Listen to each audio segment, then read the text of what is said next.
For many people, just like myself, it's easier to stay in the comfort zone, because why wouldn't you just stay with where you're at? Because it's nice, it's comfortable, it's what you know, you've come to enjoy it. But staying within your comfort zone can often lead you to be stagnant. Especially for me as a creative, if I just stay in a stagnant place, then I'll get nowhere.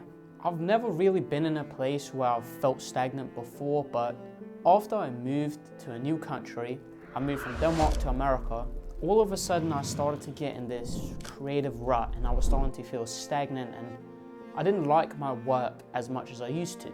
That was kind of hard for me to deal with at first, because I mean, I've always really liked what I've done and what I've made, but all of a sudden it kind of felt not as good or just kind of meh. For me, a lot of it was feeling like I was in a place I wasn't very familiar with or very comfortable in. See, back in Denmark, I used to go out all the time on walks and take pictures, because that's something I really enjoy to do. And I love photographing and capturing neighborhoods and how spaces are used and how the people in those spaces affect how they feel and how they look. And all of a sudden, when I was trying to do that here in America, I was starting to feel overwhelmed. It almost became daunting to do something that I've been doing for so long. I mean, I've been going out and taking pictures for years, but all of a sudden I felt like I didn't know what I was doing. I didn't realize that that was that feeling of uncomfortability that I was having, and that it was because I was out of my comfort zone. Because even though neighborhoods are the same, I mean, people live in houses or whatever in an area, it feels so different. And that also means that I've had to change the way I go about my process. And I'm not too sure why they feel so different, but I think a big part of it, at least from what I've seen, is the way the neighborhoods are structured. See, in Denmark, neighborhoods are very condensed, and walkability is a big part of getting around. But here in America, everything is very spread apart, and there's not many places to walk, so oftentimes you'll have to drive somewhere and walk on the side of a road if you want to walk. And that was very challenging to my process of capturing these neighborhoods that I've always done.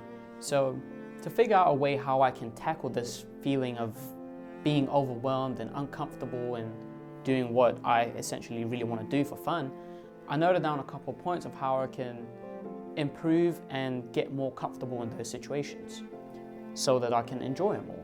I'm still learning and I'm still working on this process, but I figured I'd share my thoughts and what I've been doing to get comfortable, in case you maybe feel the same type of way. It doesn't even have to be about photography, but you might be uncomfortable with something and not sure how to approach it. So I figured I'd share. Anyways, to get back to how I'm tackling this, I want to divide it into two parts: the how and the why. See, in Denmark, there's a lot of big cities that are very dense, like Copenhagen, but even in the suburbs, neighborhoods are way more condensed. And also the type of buildings and the way you use those spaces are very different than here. And that was one thing I had to really realize when I was capturing these neighborhoods, is I have to take that into consideration. I can't use the same process and techniques to photograph a architect Scandinavian modern house as I would photograph an American Midwestern house, you know? They look different, they feel different, and the way they're put in the space is different. So in order to combat that, I've had to rethink my compositions.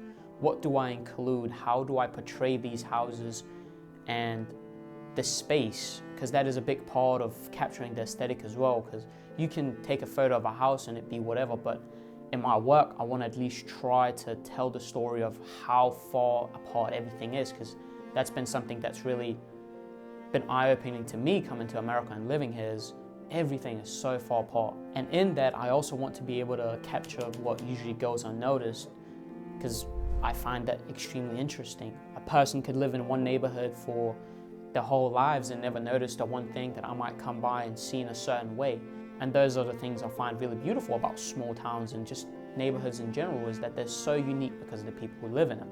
I've had to rethink not only compositions, but also what lenses I use and the focal length. Because in Copenhagen, let's say you're in a big city and you want to capture the buildings, but you also want to capture the busyness. Here you might go to a longer focal length so that you can really sense the compression and how many people are right up in your face. You want to make it feel close and dense.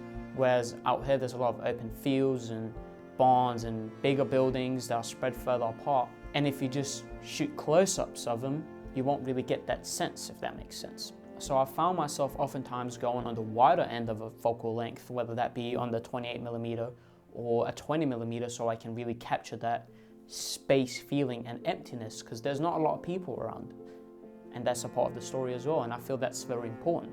So the main things I've been focusing on is what kind of gear I'm using and how that helps me tell the story of this space, but also the way I'm composing these pictures. Now, the more interesting part I think about this process has been the why. Why do I want to go out and be uncomfortable? And essentially it comes down to the desire of wanting to be better.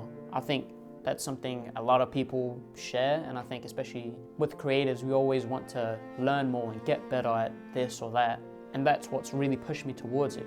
I'm not gonna get better if I keep doing what I've always done in the same way I've always done it, because everything will end up turning out the same. And that means that I have to learn how to do things in a different way and see things differently, and just changing the whole approach and perspective of everything I have. I'm learning and I'm becoming more observant. And that's one of the main things I've really come away with, is being more observant in different ways that I wasn't before. I do photo, I do video, I do graphic and motion design. My eyes are my biggest asset. So if I can keep training my eyes and my brain to see in different ways, that helps me create more interesting things and in different ways. If you keep seeing the same thing and you keep doing the same thing, you will never expand. This might make a lot of sense, and it might be really, oh yeah, of course, I mean, but doing it and actually putting in an effort to becoming more observant is a lot harder than I thought it would be, honestly.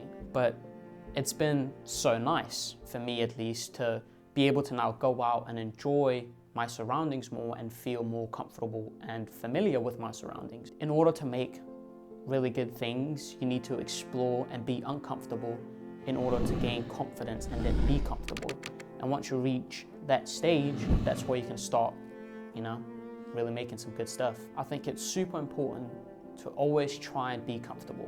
It doesn't have to be every day, but once in a while, when you're feeling a bit stuck or stagnant or maybe in a rut, go out and try something that you normally wouldn't try, or something you're uncomfortable with. And I know the feeling can be daunting and overwhelming, because that's what I felt, and then it's been worth it. And not only has it helped me become more inspired and feel like I want to make more stuff, it's also really helped me feel more at home in my new home. I've always thought of home as comfortability and familiarity, whether that be in a house with a person or in a city, new country. That's always been something that I've really valued in terms of feeling at home. And now that I'm starting to explore more and go out there more and being more comfortable in my environment and getting more familiar with it through exploration, I'm starting to feel more at home.